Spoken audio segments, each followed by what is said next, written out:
आपल्यासोबत आमदार राणा जगजितसिंह पाटील आहेत. त्यांनी आपल्या तेर या गावी मतदान केलंय. उमेदवार ज्या अर्चना पाटील यांच्यासोबत सहकुटुंब मतदान त्यांनी केलंय. राणा साहेब, विजयाचा काय गणित आहे नेमकं? आरोप प्रत्यारोप अनेक झालेत.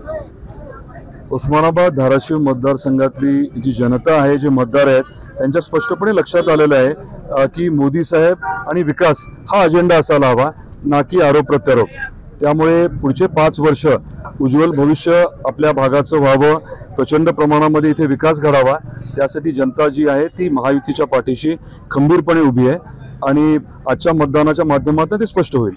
महायुतीकडून तुमच्याकडून पैसे वाटपाचा तुमचा आरोप होतोय, त्या आरोपाबद्दल काय सांगा? विरोधकांकडे बोलायला खास काय नाहीये. 5 वर्षात त्यांनी काहीच विकासाच्या बाबतीमध्ये खरं ठोस काम केलेलं नाहीये. त्यामुळे खोटारडेपणा तर स्पष्टच आहे. सारखं असं काहीतरी खोटं नाटं बोललं जातं. परंतु जर कुठे काही चुकीचं घडलं असेल, असा आरोप असेल, तर त्याची चौकशी होईलच आणि त्याच्यावरती कारवाई होईल. त्यावरती जनतेने वेळ न घालवता मतदानावरती भर द्यावा. प्रत्येकाने परमपूज्य डॉक्टर बाबासाहेब आंबेडकरांनी आपल्याला जो अधिकार दिलाय मतदानाचा, तो आज बजवावा, कुणाची योग्य ती काळजी घेऊन, असं माझं कळकळीचं आव्हान आहे. 14 आणि 19 जे पराभवाचे शृंखला आहे, चक्रव्यूह आहे, ते यावेळेस कसं भेदणार आहात? 14 आणि 19ला आदरणीय मोदी साहेब हे पाठीशी होते आणि त्यांची किमयाती होती.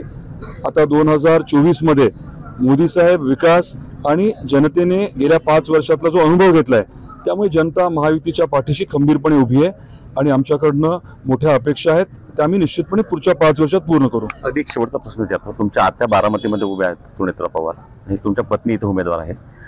तुमच्या आत्या आणि पत्नी दोघी संसदेत असतील का?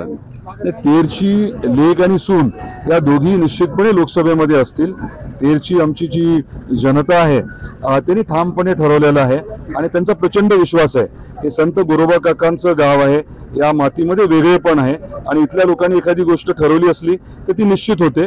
तेरची लेक आणि तेरची सून दोघी लोकसभेमध्ये जातील आणि देशाची भरीव अशी सेवा करतील, हा आमचा ठाम विश्वास आहे. माझे सहकारी काकासाहेब कांबळेंसह उमेश रोडे, एबीपी माझा, तेर, धाराशिव. एबीपी माझा, उघडा डोळे बघा नीट.